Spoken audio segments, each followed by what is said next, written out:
fellow makers, Father Printmas here with another 3D printed soup 3D Advent calendar. Now Father Printmas remembers the 80s and the 90s.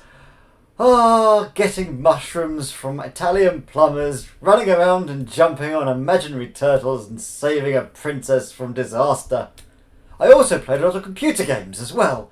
And so when I saw this wonderful combination of Christmas and computer games from the 80s and 90s, I thought, most definitely, this needs to be number 9 on 3D printed soups list. It's this wonderful invincibility star from Super Mario Brothers and Super Mario World and all the other wonderful Super Mario Brothers games there were. Place it across your Christmas tree and you'll have a Super Mario Christmas.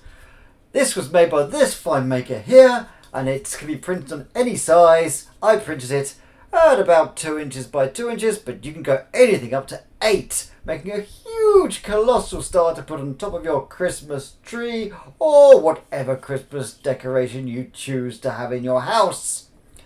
Thanks for watching 3D printed soup. Stay happy, stay safe, stay invincible. Now where did I put those mushrooms?